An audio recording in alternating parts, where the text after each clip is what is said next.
Good morning students. आज हम near far problem के सोल्यूशन के बारे में बात करेंगे। लास्ट लेक्चर में हमने डिस्कस किया था CDMA application in code division multiple access और नियर फॉर प्रॉब्लम क्या होती है। तो बेसिकली नियर फॉर प्रॉब्लम क्या है, उसका सोल्यूशन क्या है, आज हम डिस्कस करने जा रहे हैं। तो before going to start the solution of the near far problem, first try to understand how near far problem affects your communication system.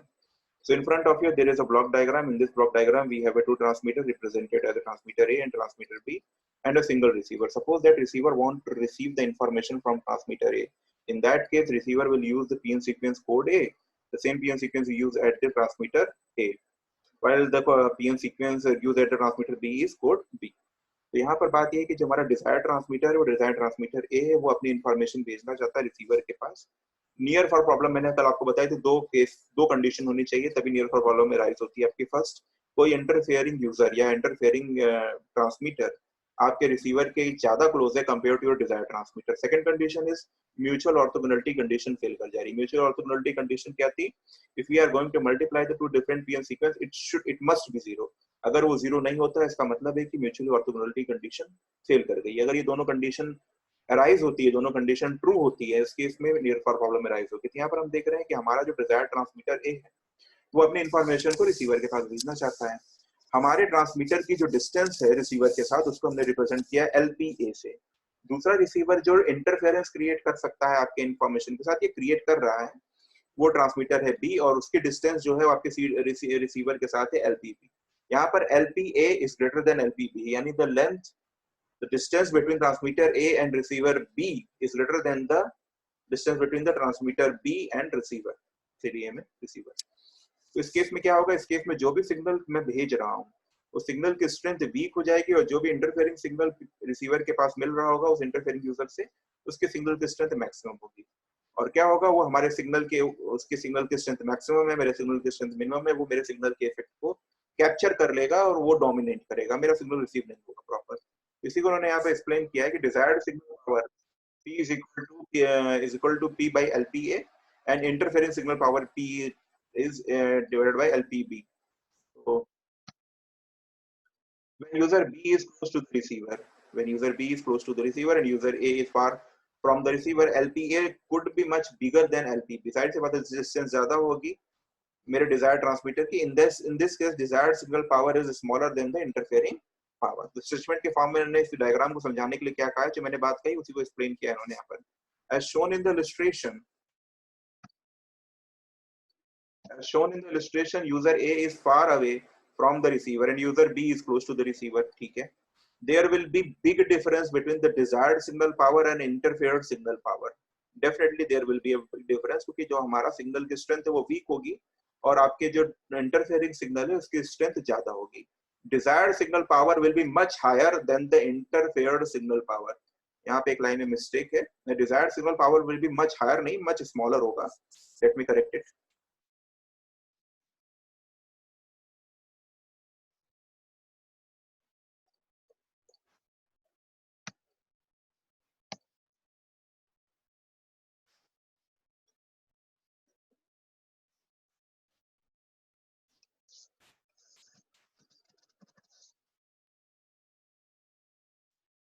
So desired signal power will be much lesser than the interfered signal power, and hence signal to noise ratio of user A will be smaller and communication quality of user A will be severely degraded. यानी आपका अगर आपका signal दूर है, mutual orthogonality condition fail कर गई है, तो आपके सिग्नल की स्ट्रेंथ वहां प्रॉपर नहीं पहुंचेगी। Ultimately signal to noise ratio decrease कर जाएगा, signal to noise ratio decrease कर जाएगा तो आप उस सिग्नल की कंडीशन को फुलफिल नहीं कर पाएंगे, आपका सिग्नल फेल कर जाएगा, सिग्नलिंग कंडीशन फेल कर जाएगी। तो ये नियर फार प्रॉब्लम अराइज होती है, ये सभी मोबाइल कम्युनिकेशन और वायरलेस कम्युनिकेशन में अराइज होती है। अब क्वेश्चन ये उठता है, इसका सोल्यूशन क्या है, कैसे हम इसको रिमूव कर सकते हैं। इसको रिमूव करने के लिए हमारे पास दो टेक्निक है। फर्स्ट टेक्निक को कहते हैं पावर कंट्रोल अप्रोच टेक्निक, इसमें हम पावर को कंट्रोल करते हैं। और सेकंड है मल्टी यूजर डिटेक्शन टेक्निक। तो पहले हम डिस्कस करेंगे पावर कंट्रोल अप्रोच टेक्निक। ठीक है, देखते हैं।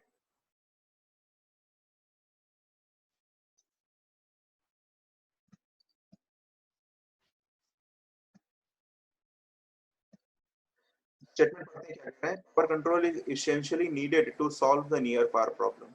The main idea to reduce the near far problem is to achieve the same power level received by all mobile in the to the base station. Suppose करिए मेरा Dzire transmitter दूर था और कोई इंटरफेयरिंग ट्रांसमीटर क्लोज में था। अभी मेरे सिग्नल की स्ट्रेंथ वीक है, उसके सिग्नल की स्ट्रेंथ स्ट्रॉन्गर है। क्यों ना कुछ इस तरीके के मैकेनिज्म डेवलप कर ली जाए जिसमें मैं कितनी भी डिस्टेंस पे हूँ और इंटरफेयरिंग सिग्नल कितना भी पास में हो, डिस्टेंस के रिस्पेक्ट में सिग्नल की स्ट्रेंथ को रिसीव ना किया जाए, उसका वेरिएशन ना ऑब्जर्व किया जाए। यानी कहने का मतलब मेरा सिग्नल जो पहुंच रहा है उस सिग्नल की स्ट्रेंथ भी वही होनी चाहिए जो क्लोज में ट्रांसमीटर पड़ा है, उसके सिग्नल की भी स्ट्रेंथ वही होनी चाहिए। अगर सारे के सारे यूजर्स डिस्टेंस डिपेंडेंट हो जाएंगे सिग्नल स्ट्रेंथ को लेके, तब हमारे लिए problem near far problem arise नहीं होगी, नियर फॉर प्रॉब्लम को सॉल्व कर लेंगे। तो यहीं पे कह रहे हैं the main idea to reduce the near far problem is to achieve the same power level received by all mobiles to the base station. Base station सभी आप लोगों को पता है, मोबाइल कम्युनिकेशन में मोबाइल स्टेशन होता है। मोबाइल स्टेशन यानी हमारा जो मोबाइल यूनिट है जिसको हम लोग मोबाइल यूज करते हैं बात करने के लिए और सारी चीजों करने के लिए, वो हमारा मोबाइल हो गया। बेस स्टेशन जो आपको टावर लगा होगा, अब देखेंगे आपके लोकेलिटी में टावर लगा होगा, बेस स्टेशन उसको कहते हैं। उसको बेस स्टेशन बेसिकली क्या कहें, उसको बीटीएस कहते हैं, बेस ट्रांसीवर्स यूनिट होते हैं। बीटीएस ढेर सारे बीटीएस कनेक्ट होते हैं बेस स्टेशन से, पूरे मोबाइल स्विचिंग सेंटर से कनेक्ट होते हैं। फिलहाल यहाँ पे ये मोबाइल कम्युनिकेशन का एग्जांपल लिया है, इसलिए उन्होंने इसको बेस स्टेशन कह लिया या बीटीएस कह लीजिए, एक ही बात है। So the main idea to reduce the near far problem is to achieve the same power level received by all mobile to the base station.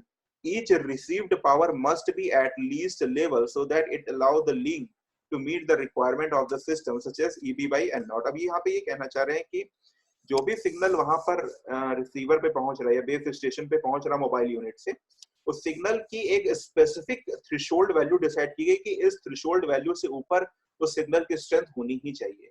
अगर उस थ्रेशोल्ड से नीचे चली गई सिग्नल की स्ट्रेंथ तो वो क्या होगा, सिग्नल ड्रॉप कर जाएगा।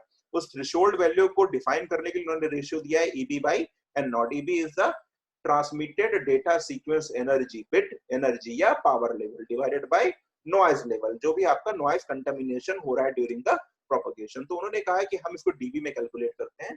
आप जनरली आप देखे होंगे कि आपके घर के आसपास टावर कनेक्ट किए जाते हैं अलग अलग वायरलेस मोबाइल कम्युनिकेशन के, तो ऐसा नहीं होता कोई टावर कहीं पे भी कनेक्ट कर दिया जाता है। वो पहले ये चेक करते हैं कि कहाँ पे सिग्नल की स्ट्रेंथ वीक हो रही है। आप जैसे सपोज करिए एयरटेल है, एयरटेल ने देखा आपकी लोकेलिटी में जाके कि हाँ यहाँ पे एयरटेल का सिग्नल वीक हो रहा है, वो उसी लोकेशन में डेवलप करेंगे जहां, ताकि वो थ्रेशोल्ड को मेंटेन कर सके और आप सभी का मोबाइल कम्युनिकेशन एयरटेल के साथ मेंटेन हो सके। जैसे आप देखते हैं ना कई सी लोकेशन में चले गए, किसी आउटर एरियाज में चले गए और आपका सिग्नल का स्ट्रेंथ वीक हो जाता है। क्यों वीक हो जाता है? क्योंकि आप उसके बीटीएस से दूर हो गए। जो डिजायर्ड सिग्नल पावर लेवल चाहिए, डिजायर्ड थ्रेशोल्ड लेवल चाहिए, आपका सिग्नल उस डिजायर्ड थ्रेशोल्ड लेवल को मेंटेन नहीं कर रहा है, तो सिग्नल आपका अप्रोप्रिएटली वहां रिसीव नहीं होता है। तो इन्होंने यही कहा कि each received power must be at least level so that it allow the link to meet the requirements of the system such that EB by N naught. आगे चलते हैं। To receive the same power level at the base station, the mobiles those are closer to the base station should transmit less power than the mobile which are far away from the mobile base station. जाहिर सी बात है, अब power level आपको equalise करना है, सारे के सारे स्ट्रेंथ सिग्नल की इक्वल होनी चाहिए। उसकी कंडीशन ये है कि जो मोबाइल स्टेशन यानी जो मोबाइल यूनिट्स उस बेस स्टेशन के क्लोज हैं उनके वो लो पावर का सिग्नल जनरेट करें और जो मोबाइल स्टेशन उससे दूर है वो हाई पावर सिग्नल का जनरेट करें। तो इसका मतलब कोई ना कोई कंट्रोलिंग है, कोई ना कोई कंट्रोल तो हो रहा है, कोई ना कोई तो कंट्रोल कर रहा है। ये बता जरूर रहा है मोबाइल को कि आप इतनी दूरी पर हैं, आप सिग्नल की स्ट्रेंथ बढ़ा दीजिए, आप बहुत पास हैं, आपने सिग्नल की स्ट्रेंथ कम कर दीजिए, क्योंकि आप जो सिग्नल जनरेट करेंगे आपके लिए तो बेहतर होगा, दूसरे के लिए बेहतर नहीं होगा, इंटरफेरेंस क्रिएट करेगा। तो आप जितना डिजायर्ड है केवल उतना ही जनरेट करिए, इससे आपकी बैटरी सेविंग भी होगी और आपका कम्युनिकेशन भी बेहतर तरीके से मेंटेन रहेगा। क्लियर है कि नहीं क्लियर है? आगे चलते हैं।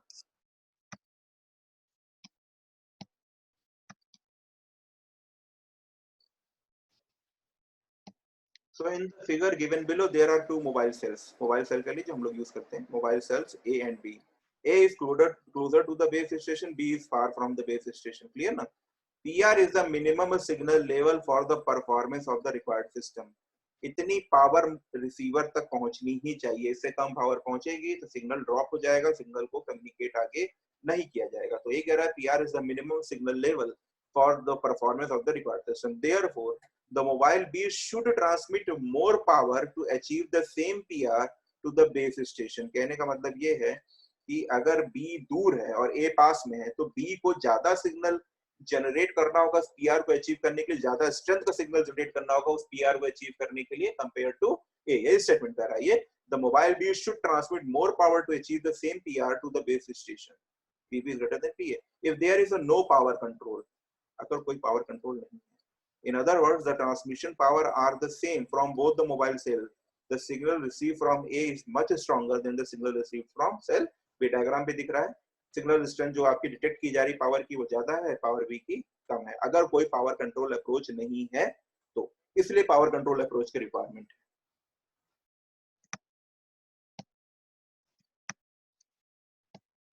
आगे चलते हैं. When all mobile stations transmit the signal at the same power, MSNE mobile station, जो मोबाइल हम लोग यूज करते हैं, हमको मोबाइल यूनिट भी कहा जाता है, हर एक यूजर को मोबाइल स्टेशन भी कहा जाता है.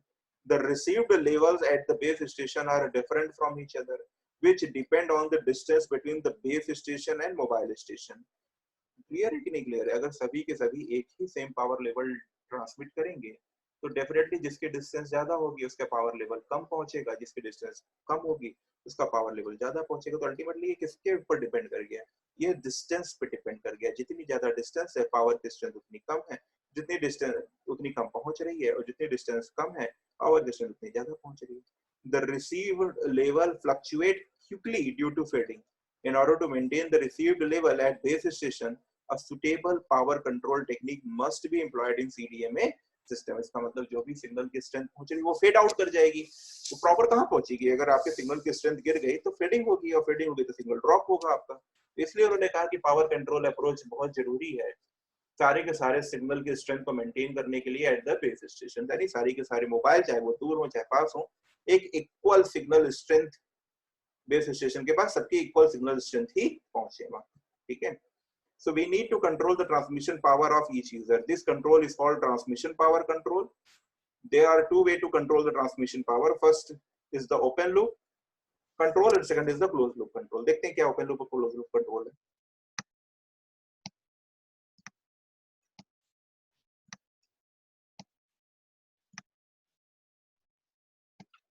तो उन्होंने यहाँ पे ब्लॉक डायग्राम की हेल्प से बताने की कोशिश की है कि ओपन लूप पावर कंट्रोल क्या है, क्लोज लूप पावर कंट्रोल क्या है. तो यहाँ पे देख रहे हैं ओपन लूप पावर कंट्रोल में अपने लेफ्ट साइड में देखिए ओपन लूप पावर कंट्रोल क्या है.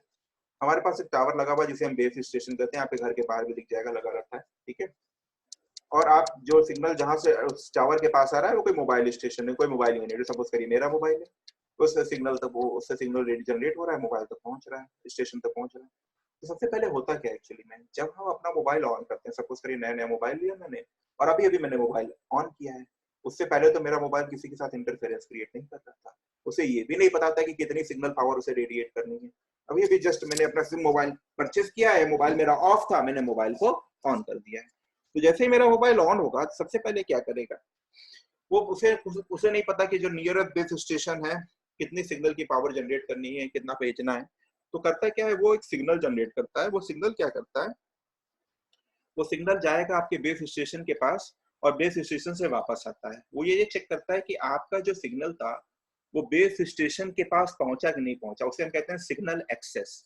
तो सबसे पहले मोबाइल जनरेट करता है सिग्नल एक्सेस. सिग्नल एक्सेस क्या करेगा, आपके मोबाइल से जनरेट होगा, बेस स्टेशन के पास जाएगा. अगर वो बेस स्टेशन तक नहीं पहुंच पाया, डिग्रेड हो गया, बीच में फेड आउट हो गया, तो मोबाइल क्या करेगा, ठीक थोड़ी देर बाद, यानी यहाँ थोड़ी देरों की बात मतलब मैं सेकंड में नहीं कर रहा हूँ, यहाँ में मिली सेकंड्स की बात हो रही है, फिर थोड़ी देर बाद दूसरा सिग्नल जनरेट करेगा. जैसे दूसरा सिग्नल जनरेट करेगा अब उसकी स्ट्रेंथ पहले के कंपैरिजन में ज्यादा होगी, क्योंकि वो जान रहा है कि जो पहले स्ट्रेंथ का सिग्नल था वो नहीं पहुंच पाया, तो मैं थोड़ा ज्यादा स्ट्रेंथ का सिग्नल भेजूंगा. तो तब तक सिग्नल की स्ट्रेंथ बढ़ा के भेजता रहेगा जब तक वो उस बेस स्टेशन तक नहीं पहुंच जाता. जैसे ही वो अपने नियरेस्ट बेस स्टेशन के पास पहुंचेगा, वहां से सिग्नल उसे पता चल जाएगा कि ठीक है, यहाँ से मुझे इतने लेवल का सिग्नल रिसीव हो रहा है, उतने ही लेवल के सिग्नल के हिसाब से अगर वो सिग्नल लेवल जो उसे रिसीव हुआ उसकी स्ट्रेंथ कम थी, तो क्या करेगा, वो अगेन सिग्नल की स्ट्रेंथ को बढ़ाएगा. और अगर सिग्नल की स्ट्रेंथ जो उसे रिसीव हुई वो स्ट्रांग थी, तो वो क्या करेगा, सिग्नल की स्ट्रेंथ को कम करके भेजेगा. यानी वो एक ऑप्टिमम लेवल को मेंटेन करने की कोशिश करेगा. तो यहाँ पे डायग्राम देखिए, ट्रांसमिट कर रहा है. ट्रांसमिट क्या कर, ट्रांसमीटर जो है वो क्या कह रहा है, measuring received power. Base station से पहले उसने एक्सेस भेजा, बेस स्टेशन से वो सिग्नल वापस आया, तो क्या किया उसने, उस रिसीव्ड पावर के बेस पे फ्रिश फार्मूला, आपको पता है फ्रिश फार्मूला से हम क्या करते हैं, रिसीव्ड पावर कैलकुलेट करते हैं, जो कि transmitted power, gain of transmitting receiver, gain of receiving antenna, और आपके डिस्टेंस पे डिपेंड करता है, D raise to the power 4 के इनवर्सली प्रोपोर्शनल होता है. वो फ्रिश फार्मूला यूज करेगा वो मेजर करेगा रिसीव्ड पावर को। लिखा है कि नहीं लिखा है? ओपन लूप पावर कंट्रोल के ब्लॉक डायग्राम को ध्यान से देखिए, यहाँ पे ट्रांसमिट लिखा हुआ है, ट्रांसमिट में ट्रांसमीटर वो क्या कर रहा है, पहले मेजर कर रहा है रिसीव्ड पावर को। मेजर करके वो चेक करेगा कि कितना पाथ लॉस हो रहा है, यानी मेरा सिग्नल कितनी दूर गया था और कितना डिग्रेड किया है, पाथ लॉस को एस्टिमेट करेगा। एस्टिमेट करने के बाद कैलकुलेट करेगा कि कितनी पावर मैं ट्रांसमिट करूं कि पाथ लॉस को वो ओवरकम करके ऑप्टिमम पावर लेवल को अचीव कर सके बेस स्टेशन के साथ। कैलकुलेट करेगा ट्रांसमिशन पावर, फिर उस सिग्नल को क्या कर देगा, वो ट्रांसमिट करेगा, वो चला जाएगा रिसीवर के पास। यानी यहाँ सारी की सारी कंट्रोलिंग कौन कर रहा है, सारी की सारी कंट्रोलिंग मेरे मोबाइल यूनिट के पास है। मेरे हाथ में जो मोबाइल है वो कंट्रोल कर रहा है कि कितनी सिग्नल भेजनी है। कैसे? पहले वो एक सिग्नल भेजता है, रिसीव्ड सिग्नल की स्ट्रेंथ चेक करता है, चेक करने के बाद फिर वो डिजायर्ड सिग्नल की स्ट्रेंथ को बढ़ा के भेजता है, यानी ऑप्टिमम वैल्यू ऑब्टेन करने के लिए बढ़ाता है या घटाता है। इसी बात को नीचे लिखा गया है। क्लोज लूप पावर कंट्रोल क्या है? क्लोज लूप पावर कंट्रोल में इन्होंने क्या किया, इन्होंने डबल फीडबैक मैकेनिज्म लगा रखा है। यहाँ पर कंट्रोलिंग मोबाइल यूनिट के पास नहीं है, यहाँ पे कंट्रोलिंग बेस स्टेशन के पास है। ये बहुत ज्यादा बेहतर टेक्निक है compare to your open loop power control technique. यहाँ पर बेस स्टेशन क्या करेगा, इसके पास एक फीडबैक पाथ होता है। कई बार आप देखे होंगे कि आप कोई बात नहीं कर रहे हैं, आपका मोबाइल रखा हुआ है, तब भी लगातार उसमें सिग्नल की स्ट्रेंथ बनी रहती है। आप जगह जगह लोकेशन वैरी करेंगे, कभी सिग्नल की स्ट्रेंथ गिरती है, कभी सिग्नल की स्ट्रेंथ इंक्रीज कर जाती है। वो जो आपको दिख रहे होंगे स्टिक्स जो दिखती है उसमें 3 2 4 बढ़ती रहती है, 5 गिरती रहती है, या 4G 3G लिखा रहता है। तो वहां पर आप देखेंगे कि आपका सिग्नल, आपने कम्युनिकेशन तो स्टार्ट किया नहीं, आपका केवल मोबाइल रखा है बस ऑन होके कंटिन्यूअसली। यहाँ पर लिखा हुआ है क्लोज लूप में, देखिए अबाउट 1000 टाइम्स पर सेकेंड, 1000 टाइम पर सेकेंड आपका सिग्नल लगातार मेंटेन किया हुआ बेस स्टेशन के साथ। इतने सिग्नल ट्रांसमिट हो रहे हैं जब आप कुछ भी नहीं कर रहे हैं। ये क्यों ट्रांसमिशन बराबर हो रहा है? ये बराबर ट्रांसमिशन इसलिए हो रहा है ताकि जो बेस स्टेशन है वो आपके सिग्नल की स्ट्रेंथ को बराबर मॉनिटर कर रहा है। वो देख रहा है बराबर कि आपके सिग्नल की स्ट्रेंथ कितनी है।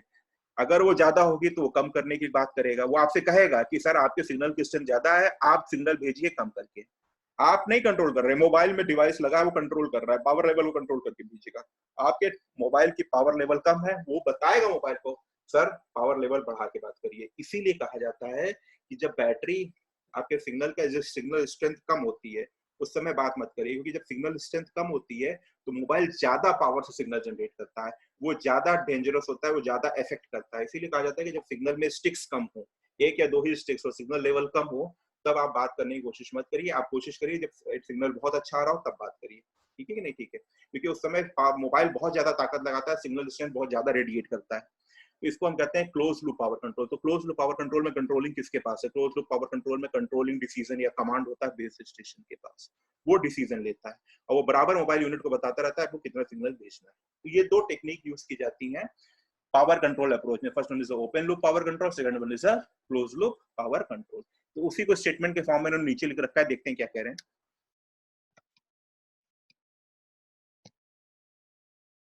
In addition to the near-far effect described above, the immediate problem is to determine the transmit power of the mobile when it first stabilize a connection. यानी जैसे मोबाइल आपने स्टार्ट किया तो सबसे पहले वो क्या करेगा, कनेक्शन स्टेबलाइज करेगा। आगे चलते हैं।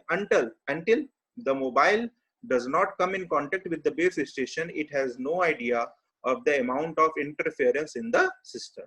If it attempts to transmit high power to ensure contact, then it can introduce too much interference. आप ऐसा तो नहीं कि मोबाइल जैसे स्टार्ट होता है मैक्सिमम पावर का सिग्नल जनरेट करता है, नहीं, ऐसा नहीं होगा। अगर वो ऐसा करेगा तो और भी एंटिटी आपके आसपास बहुत लोग मोबाइल यूज कर रहे हैं उनके साथ वो इंटरफेरेंस क्रिएट करेगा, तो ये चीज नहीं होती है। आगे चलते हैं।